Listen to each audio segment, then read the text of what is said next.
बाळासाहेबांची जन्मशताब्दी वर्ष आहे, बरं. किंबहुना अन्य महापालिकेमधली जी गणित समीकरणं आहेत त्याला अनुसरून जर त्यांनी महापौरपद जर शिंदेंना दिली तर ती वेगळी गोष्ट आहे. बाहेरून आलेल्या कोणालाही पक्ष हे महापौरपदी बसवेल असं मला वाटत नाही, कारण महापौरपद हे एकच आहे. मुंबई महापालिकेने जी 2,33,000 कोटींची जी प्रकल्प कामे हाती घेतली त्या कामांना गती देणं हे भाजपचं पहिलं ध्येय असेल. एखादा प्रोजेक्ट जर आपण पूर्ण करू शकलो आणि जर मुंबईकरांना देऊ शकलो तर मुंबईकरांना हे छाती ठोकपणे सांगू शकतील की जे 25 वर्षात त्यांना जमलं नाही ते आम्ही करून दाखवलं. नमस्कार, प्रहार न्यूज लाईन मध्ये आपले स्वागत. मी सुहास शेला आणि कॅमेरावर आहेत साक्षी खाडी. मुंबई महानगरपालिका निवडणुकीचा निकाल लागून जवळपास 15 दिवस लोटलेले असले तरी सत्ताधारी पक्षातल्या एकाही पक्षानं अद्याप गटनोंदणी केलेली नाही. किंबहुना महापौर कोण होणार, कोणत्या पक्षाचा होणार याबाबतही अद्याप कोणत्याच बाबी स्पष्ट झालेल्या नाहीत. नेमकं यामागचं गुपित काय आहे हेच आज या मुलाखतीतून जाणून घेऊया. आपल्या सोबत आहेत दैनिक प्रहारचे मुंबई महानगरपालिका विशेष प्रतिनिधी सचिन धांजी. सर, स्वागत आहे आपलं. सर, पडद्यामागे काय घडतंय नेमकं? गटनोंदणीला, सत्ताधाऱ्यांच्या गटनोंदणीला नेमका उशीर का होतो? सुरुवातीला सर्वसाधारणपणे असं अपेक्षित होतं की स्वतंत्रपणे ही गटनोंदणी आपली होणार आहे आणि कोकण भवनाकडून ज्या प्रकारे प्रत्येकाला अपॉइंटमेंट मिळते त्याप्रमाणे होणार. त्याप्रमाणे सुरुवातीला MIMने केली आहे, मनसेने केली आहे, त्यानंतर काँग्रेसने केली आहे, तर असं करत करत उभाटाने पण केली आहे आणि नंतर शिवसेना आणि भाजप करतील असं सर्वसाधारण हे होतं. पण त्याच दरम्यान त्यांनी अपॉइंटमेंट घेतली होती संध्याकाळी 4 वाजता होणार आणि त्याच सकाळी ही सर्व रणनीती झाली होती की शिवसेनेचे जे नगरसेवक आहेत 29 हे त्यांची स्वतंत्रपणे आपली नोंदणी करणार होते. पण वरून कुठेतरी त्यांना आदेश आला की आपल्याला गटनोंदणी एकत्रपणे करायची, भाजप आणि शिवसेना. त्यानुसार ती थांबली. त्या दिवशी संध्याकाळी 6 वाजता बैठक झाली. त्यानंतर दुसऱ्याच दिवशी एक दुःखद घटना घडली, त्यामुळे तो 3 दिवसाचा दुखवटा होता. या सगळ्या पार्श्वभूमीवर ते थोडं पुढे ढकलली गेली सगळी.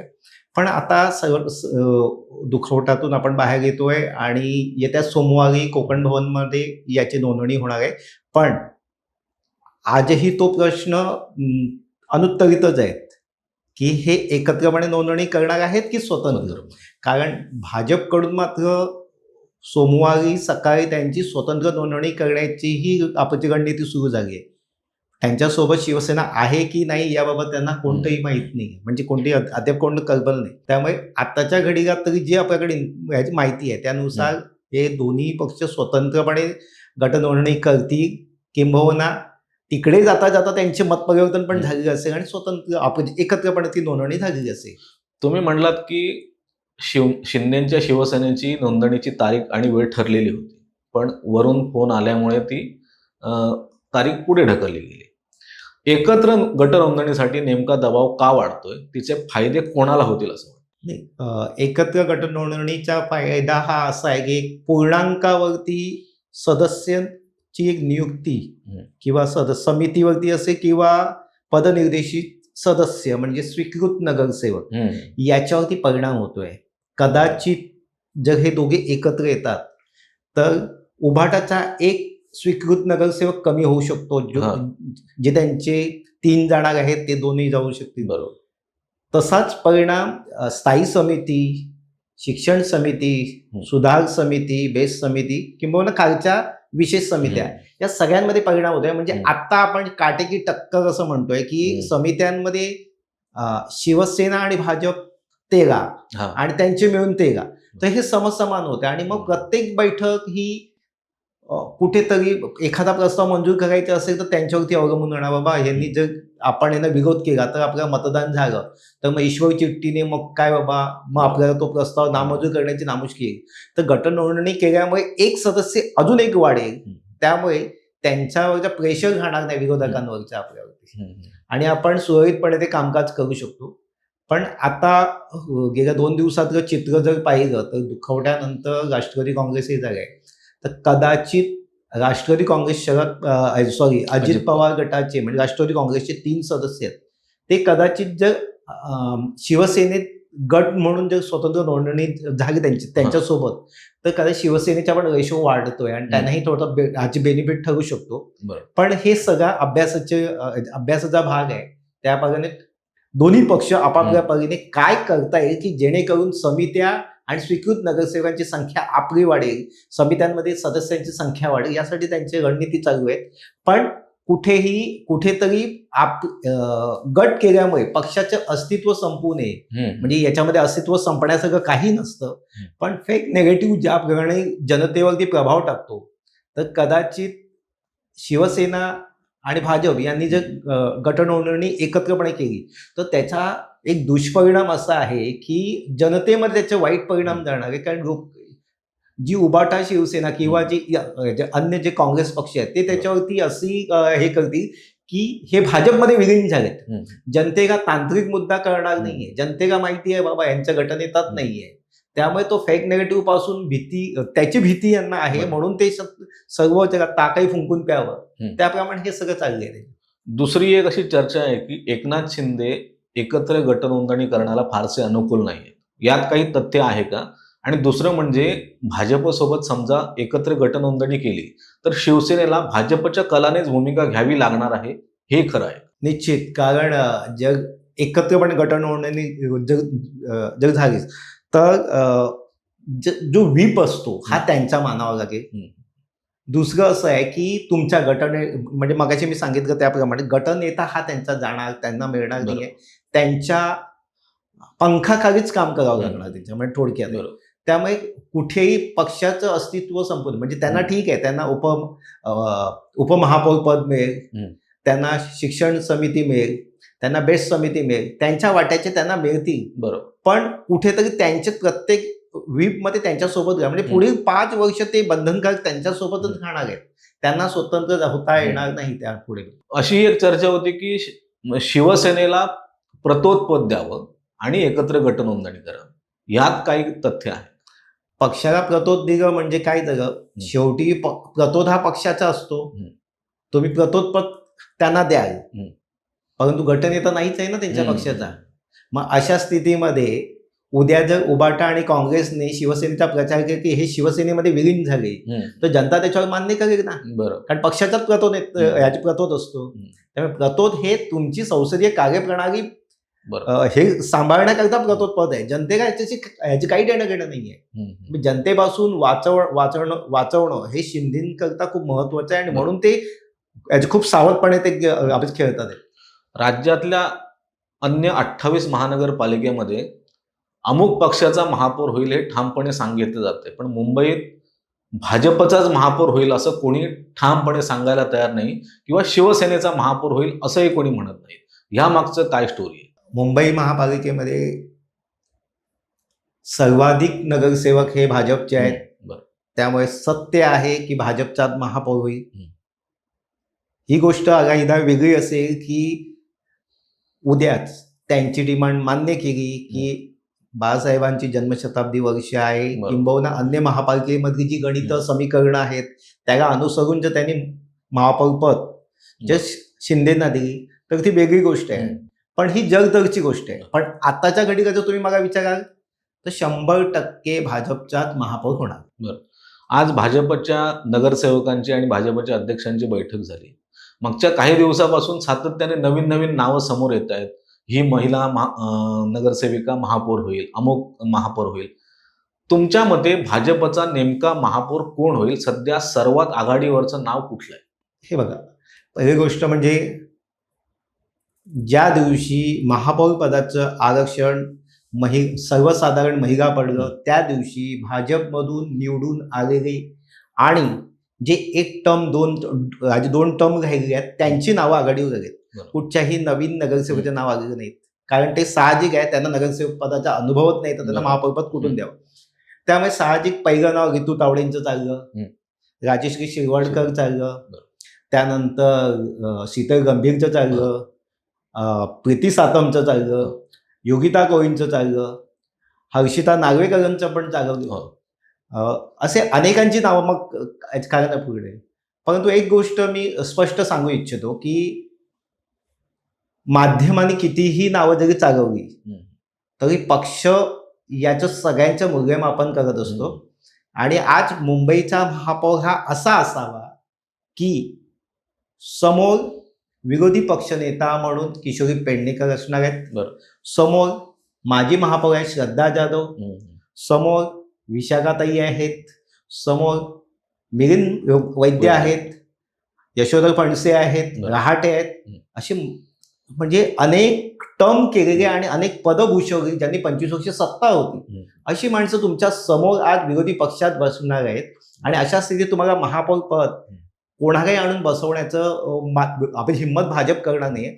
त्यामुळे भाजप पहिले त्याची संसदीय कामकाज प्रणालीमध्ये त्याचा हातखंडा कसा आहे, त्याचं वक्तृत्व कसं आहे, त्यांचे स्वभाव कसा आहे, त्याचा अभ्यास किती आहे, या सगळ्यांचा अभ्यास, या सगळ्यांचे एकूण मूल्यमापन करेल आणि त्यातून आपल्या पक्षालाही तो अनुकूल किती आहे हे सगळं बघून पक्षश्रेष्ठी त्याच्यावर निर्णय घेईल. आपण माध्यमांनी किती नावं चालवली म्हणून ती नाहीये, ही चर्चेतली नावं असू शकते, यातून कोणत्या तरी निवडलं जाईल किंवा कुठच्या तरी एखाद्या धक्कातंत्र असे कुठून बाहेर काढलं जाईल. पण एक गोष्ट सांगतो, बाहेरून आलेल्या कोणालाही पक्ष हे महापौरपदी बसवेल असं मला वाटत नाही. कारण महापौर पद हे एकल आहे.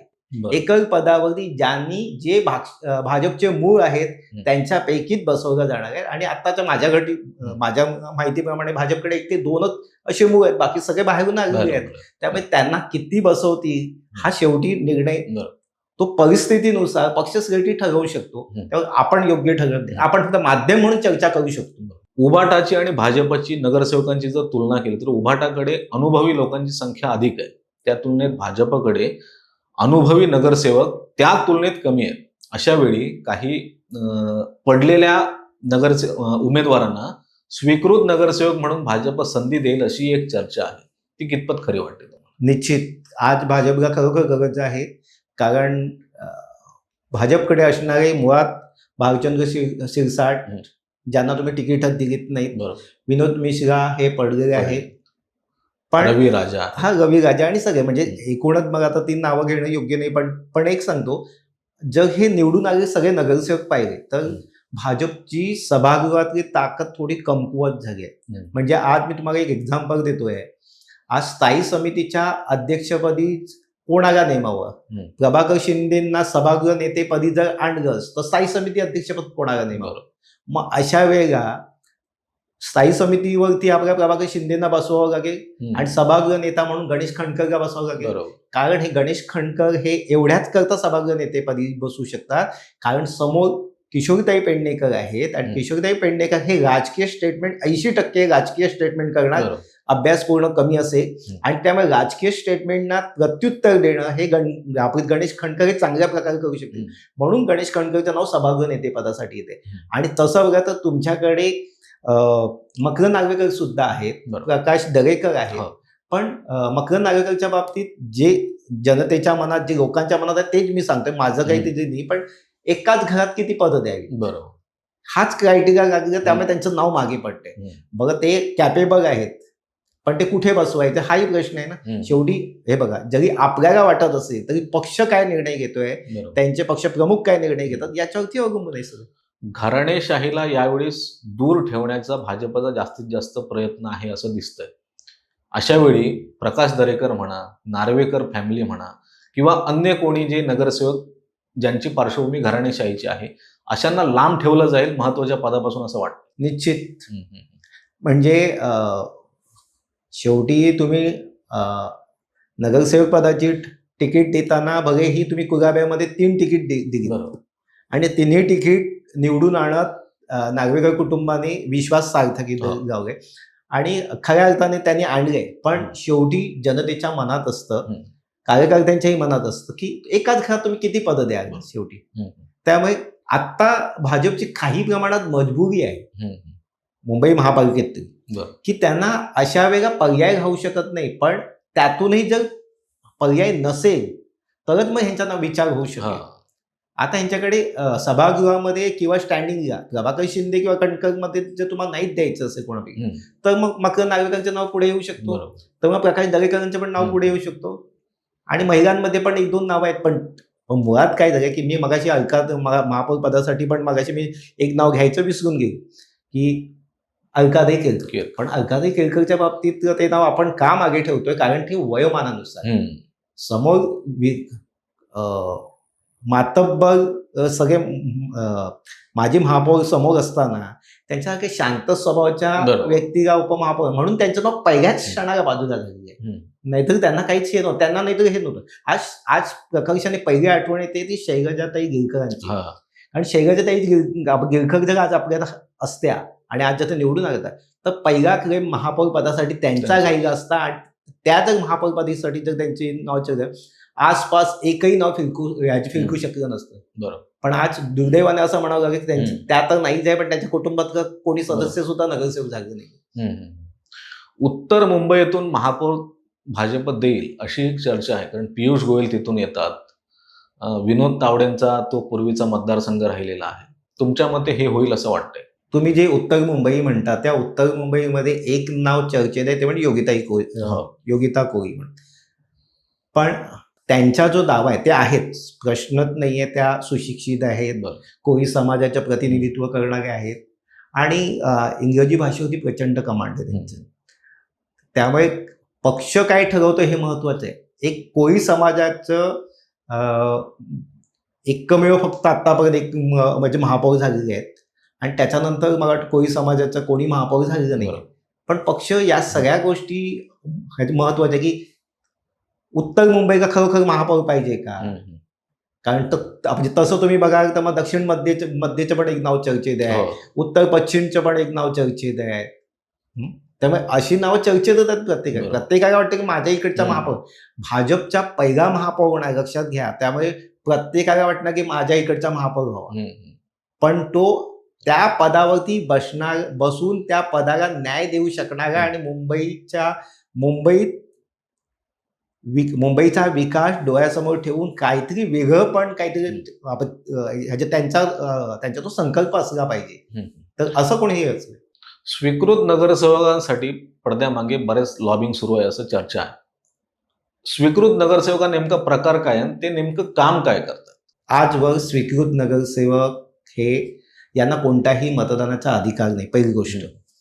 आणि स्वीकृत नगरसेवक प्राध्यापक, डॉक्टर, NGO यातून आपण आणतो, ॲडव्होकेट आणि एक सुशिक्षित वर्ग म्हणून आणतो. पण त्यांना सभागृहामध्ये किंवा नगरसेवक निधी या पलीकडे त्यांना काहीच हे नाहीये. ते तुमच्या आजूबाजूच्या विभागामध्ये तुमच्या NOCने ते काम करू शकतात. ते सभागृहात चांगली भूमिका म्हणजे त्यांच्या प्रतिनिधित्व, त्या विभागाचं संपूर्ण मुंबईचं म्हणजे प्रतिनिधित्व किंवा ज्या क्षेत्रात ते काम करतात त्या क्षेत्राचं प्रतिनिधित्व करून ते सभागृहात मुंबई महापालिकेकडून तशी कामं करून घेण्यासाठी ते प्रयत्न करू शकतात. पण आजवर या जसं तुम्ही विधान परिषद सदस्याला जसं अधिकार आहे तसे ह्याला अधिकार नाही. आणि आता घडामोडी चालू झाल्या आहेत की कुठेतरी विधान परिषद सदस्याला जसे अधिकार आहेत मतदानाचे किंवा ह्याचे तसे अधिकार दिले जावेत. आणि तसे जर अधिकार दिले गेले तर या पदावरती चांगले एक म्हणजे प्रतिनिधी येऊ शकतील. त्यांना मतदानाचा अधिकार असेल आणि जर मतदानाचा अधिकार आपण त्यांना दिला तर उद्या भविष्यात या स्वीकृत नगरसेवकापैकी उद्या महापौर होऊ शकतो, स्थायी समिती अध्यक्ष होऊ शकतो, समित्यांचे अध्यक्ष पण भूषवू शकतात. त्यामुळे अधिकार असणं हे खूप गरजेचं आहे आणि अधिकार नसल्यामुळे या स्वीकृत नगरसेवकांची तेवढी किंमत आपल्याला कळून नाही चुकली आहे. ज्या दिवशी यांना अधिकार मिळतील त्या दिवशी त्यांना आपण विविध समित्यांवरती घेऊ शकतो. आता आपण बेस्ट आणि शिक्षण समिती हे बिगर मनपा सदस्य आहेत त्यांना घेतोय, पण आणि त्यांना मतदानाचे ते अधिकार पण तो त्या समिती बोलतोय. स्वीकृत नगरसेवक हे सभागृहामध्ये करणार 227 नगरसेवकांसोबत बसून ते सभागृहाच्या कामकाजामध्ये सहभागी होणार आहेत. बरोबर. महानगरपालिकेचा निकाल लागून जवळपास 15 दिवस लोटले. महापौर नेमका सभागृहात विराजमान व्हायला आणखी किती विलंब होईल असं तुम्हाला वाटतं? मुळात हा जर दुखवटा जर नसता तर कदाचित आपण आता या फेब्रुवारी महिन्याच्या पहिल्या आठवड्यात हा सर्व कार्यक्रम होऊ शकला असता. आता अडचण अशी आली आहे की नोंदणी यांची आता सोमवारी होणार आहे आणि आपला एक नियम आहे की सभागृहाचे विशेष कामकाज किंवा सभागृहाचे कामकाज करण्यासाठी 7 दिवसाचा अवधी द्यावा लागतो. त्याचे नोटिफिकेशन करणं, त्याचे कामकाज हे करणं. तर ह्या 7 दिवसाच्या कालावधी करता पुढच्या कालावधी परत जाणार. त्यामुळे आम्ही आजच्या घडीला असं अपेक्षित धरून चाललोय की फेब्रुवारीच्या दुसऱ्या आठवड्यामध्ये महापौर पदाची निवडणूक होऊ शकते. पण अडचण अशी आहे आजच्या घडीला की 9 तारखेला अंगणेवाडीची जत्रा आहे. आणि जर कार्यक्रम आम्ही मुंबई महापालिका सचिवांनी कार्यक्रम जर लवकर जाहीर केला तर कोणत्याही पक्षाच्या नगरसेवकाला मुंबईच्या बाहेर जाता येणार नाही. आणि त्यामुळे ही निवडणूक 9 तारखेच्या आत कमी कालावधी देऊन करता येईल आणीबाणीची परिस्थिती म्हणून. कारण आपण यापूर्वी ती घेत होतो, पण आता परिस्थिती अशी आहे त्यामुळे 3 दिवसांच्या अवधी देऊन 7 दिवसाचे कारण ही विशेष सभा आहे त्यामुळे 3 दिवसाचा अवधी द्यायचा, एखादा दिवस एक्स्ट्रा देऊन तो 7 ते 8 तारखेच्या आत महापौर पदाची निवडणूक उरकून घ्यावी लागेल. पण त्यावरती असतात सर्व महापालिका आयुक्त, सचिव विभाग आणि पक्षांचे नेते आता जे सगळे यांच्यावर चर्चा चालू आहे. पण ती शक्य आहे का तेवढं? कारण सर्वच राजकीय पक्षांचे महापालिका आयुक्तांना फोन जातात की आम्हाला अंगणेवाडीच्या जत्रेला जायचे, जी काही निवडणूक घ्यायची तुम्ही 7च्या आधी घ्या. त्यामुळे अशा परिस्थितीत महापालिका आयुक्त आणि सचिव काय निर्णय घेत आहे आणि पक्षांचं त्यांना सहकार्य किती लाभतंय यावरती सगळं अवलंबून आहे. जर ते लाभलं तर 7 ते 8 तारीख, नसेल तर फेब्रुवारीच्या दुसऱ्या आठवड्यामध्ये निवडणूक होईल. बऱ्याच विलंबानंतर मुंबई महानगरपालिकेत लोकप्रतिनिधी विराजमान झालेले आहेत नगरसेवकांच्या रूपाने. त्याच्यामुळे यंदाचा अर्थसंकल्प कसा असेल याविषयी बऱ्याच जणांच्या मनात कुतूहल आहे. समजा महापौर बसायलाच उशीर झाला तर अर्थसंकल्पाला किती उशीर होईल असं तुम्हाला वाटतं? सर्वसाधारणपणे आपण अर्थसंकल्प हा 5 तारखेच्या आधी मांडतो, म्हणजे 3 किंवा 4 फेब्रुवारीला.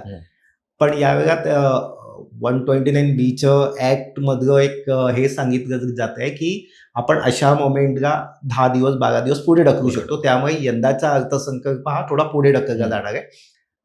पण माझं म्हणणं त्याच्या विरोधात होतं. माझं म्हणणं होतं की यापूर्वी जसे तुम्ही अर्थसंकल्प आचारसंहितेच्या काळामध्ये स्वीकारा तसे स्वीकारा. अर्थसंकल्प खुला करायचा नाहीये, अर्थसंकल्पात काय हे सांगायचं नाहीये. जसं रेखा विभागाकडून तो अर्थसंकल्प बंदिस्त होऊन येतो तसं प्रशासकाने स्वीकारायचं आहे. म्हणजे अतिरिक्त आयुक्त प्रकल्प आणि उपायुक्त शिक्षण यांच्याकडून तो स्वीकारायचा आहे आणि जसा आहे तसा तो तिजोरीमध्ये ठेवायचा आहे. जेव्हा स्थायी समिती अध्यक्षांची निवड होईल त्यावेळेला हे प्रशासक आयुक्त म्हणून काम करतील आणि आयुक्त म्हणून ते अर्थसंकल्प सादर करतील आणि अतिरिक्त आयुक्त शिक्षण हे त्यांना सादर करतील आणि स्थायी समिती अध्यक्षांना सादर केल्यानं तो हे. त्यामुळे जेव्हा स्थायी समिती अध्यक्षांची निवड होईल त्यानंतर हा अर्थसंकल्प मांडला जाईल. पण नेहमी त्याच्यावरती आजवर कधीही नगरसेवकांच्या अर्थसंकल्पावर कधी प्रभाव नसतो.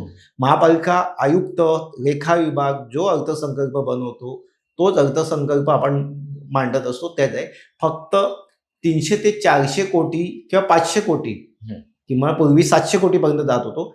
ही तरतूद आपण करण्याची अधिकार देतो फक्त स्थायी समिती आणि महापालिका सभागृहाला.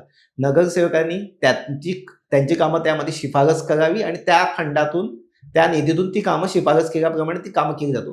बाकी ते नाही, हे सगळं इंटरनल असतं. म्हणजे तिथून 700 मी इथून कमी करतो ते तुम्हाला देतो, तुम्ही कामं त्याच्यामध्ये सुचवा. बाकी त्याच्यामध्ये नगरसेवकांचा काही हे नसतो. उलट माझी याच्यावरती वारंवार आम्ही सूचना होती अर्थसंकल्प हा नोव्हेंबरमध्ये जेव्हा बनवायला आपण घेतो त्याच्या आधी महापालिका सभागृह लावा, त्यामध्ये नगरसेवकाच्या सूचना घ्या, त्या सूचना त्या अर्थसंकल्पामध्ये समाविष्ट करा आणि सर्वंकष अर्थसंकल्प नगरसेवकांच्या सूचनासह तयार करा. त्यामुळे काय होणार की नगरसेवकांच्या या मुंबईच्या विकासाच्या दृष्टिकोनातून तो अर्थसंकल्प तयार. आता काय होत आहे की अर्थसंकल्प मांडला जातोय त्यावरती नगरसेवक चर्चा करतात, त्या चर्चेला काळी मात्र किंमत नसते. ती केवळ चर्चा असते. मी सभागृहामध्ये अर्थसंकल्पावर 2 तास बोलले, 2 तास बोललो, 4 तास बोललो, पण त्यातला एकाही कामाचा उल्लेख नसतो. फक्त महापालिका आयुक्त हे शेवटच्या दिवशी अर्थसंकल्प मंजूर करताना अमुक सदस्यांनी ही सूचना केली, त्याची दखल घेण्यात आली याच्या बघितली, पण प्रत्यक्षात अशी काही दखल नसते. त्यामुळे या अशा अर्थसंकल्पाला काही किंमत नसते. मुंबई महानगरपालिकेतल्या भ्रष्टाचाराची चर्चा भाजपने सर्वाधिक केली होती. म्हणजे विधानसभेत स्वतः मुख्यमंत्र्यांनी कोविड काळातला घोटाळा असो किंवा मिठी नदीतला गाळ असो याच्यावर जवळपास अर्धा पाऊण तास भाषण केलेले. आता भाजपचा महापौर मुंबईत विराजमान झाल्यानंतर हा भ्रष्टाचार उघड होईल असं तुम्हाला वाटतंय? सर्वप्रथम तुम्ही असं म्हणणं की भ्रष्टाचार उघड करण्यापेक्षा मुंबई महापालिकेने जी 2,33,000 कोटींची जी प्रकल्प कामे हाती घेतली त्या कामांना गती देणं हे भाजपचं पहिलं ध्येय असेल. भ्रष्टाचार तर हा कालांतराने येतच राहील. बरोबर. जिथे अनियमितता झाली असेल ती अनियमितता रेखापरीक्षणातून बाहेर येईल. त्याप्रमाणे भाजप पुढील निर्णय घेऊ शकतो किंवा त्यांचा महापौर बघेल किंवा त्यांचा स्थायी समिती अध्यक्ष बघेल किंवा विरोधी पक्ष नेता पण बघू शकतो. पण पहिलं जर त्यांच्या कोणतं ध्येय असेल तर जी कामं आपण हाती घेतली त्यांना न्याय द्यायचे.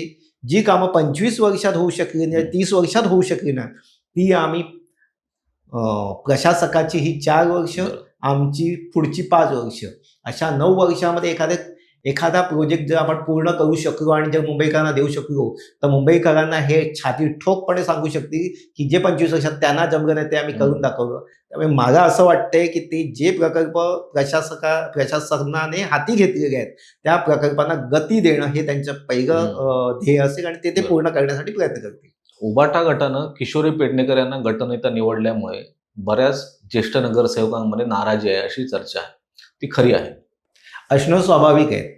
मुळात तुम्ही खरं तर हे बोलणं योग्य नाही की सगळीच पदं तुम्ही वर्गात येतात का. महापौर पद आदित्य ठाकरेंनी आपल्या मतदारसंघातले म्हणून तुम्ही दिलं होतं. विरोधी पक्षनेता म्हणजे जे आता गटनेता नेमके ते पण तुम्ही वर्गात येतात. परंतु या सभागृहामध्ये जे ज्येष्ठ 7 वेळा नगरसेवक सलग निवडून आलेत त्या श्रद्धाताई जाधव आहेत. सभागृह नेतेपद भूषवल्या त्या विशाखाताई आहेत. अशी जर तुमच्याकडे माणसं आहेत तर तुम्ही कोणत्या निकषावरती त्यांना दिले पक्षाचे प्रवक्ते म्हणून? मी तर म्हणेन किशोरीताई पेडणेकरांना त्यांनी हे पद देऊन भाजपला फुलटॉस दिले. बरोबर. आणि अशा परिस्थितीमध्ये किशोरीताईंना त्यांचं विरोधी पक्षनेता अजून ते विरोधी पक्षनेता झालेला नाहीये. आपण जिथपर्यंत मुलाखत बोलतो तोपर्यंत पक्ष त्यांचा उद्या आज त्यांना गटनेता नेमके जेव्हा प्रत्यक्ष सभागृहात पक्ष त्यांना वेगळं पत्र देऊन दुसऱ्या कोणाला विरोधी पक्षनेताही बनवू शकतो. पण आज आपण जो गटनेता असतो तो भविष्यातला विरोधी पक्षाचा विरोधी पक्ष नेता होतो याच्यावरती आपण बोलतोय. त्यामुळे जर हे विरोधी पक्षनेता म्हणून उभे राहतात तर कोविड काळातल्या घोटाळ्यावरती भाजपने त्यांची जशी दैना केली आहे म्हणजे प्रत्येक गोष्ट त्यांची अवस्था बेकार केली तर जेव्हा आपलं मानसिक आपण विचार करू शकत नाही त्यावेळेला त्यांना विरोधी पक्षनेता टिकवणं किंवा त्याच्यावरती हे करणं खूप कठीण जाणार आहे.